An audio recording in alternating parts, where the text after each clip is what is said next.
to nothing. Dust covered everything, a soft gray blanket over the world. Luna held a small lantern in her hands. It was made of old brass and glass, but it was dark. The lantern was special. It did not need oil or a flame. It needed memories. Strong memories. Happy ones. Sad ones. As long as they were real, they could bring back the light. She clutched it tightly, her only companion in the silence. Her journey began at sunrise, but the sun was weak. It was a pale light behind a thick haze of gray clouds. Luna's mission was simple. She had to find a memory strong enough to ignite the lantern's core. The city's darkness was more than just the absence of light. It was a heavy feeling, a sadness that clung to the air and the stones. She needed to push it back, even for a moment. She thought of her father, trying to remember his smile. She pictured him telling her stories, his voice deep and warm. But the memory was faint, like a whisper she could barely hear. The lantern remained cold and dark in her hands. She continued her slow walk, her small feet making soft sounds on the cracked pavement. She passed by a playground that was now just twisted metal and rust. She tried to remember the sound of children laughing.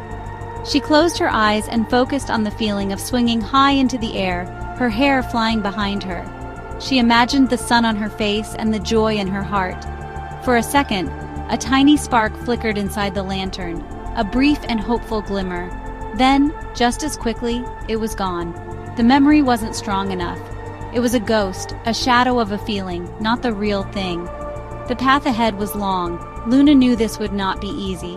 The city had a way of stealing memories, of making the past feel like a dream that never really happened. Every corner she turned showed her more decay, more loss.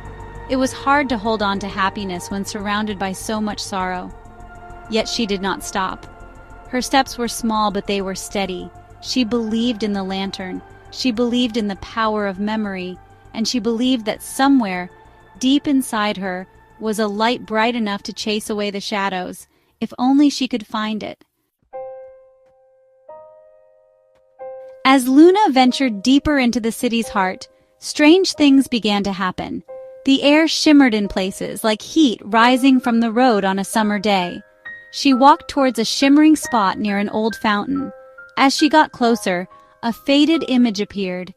It was a hologram, a flickering ghost of the past. It showed a family having a picnic.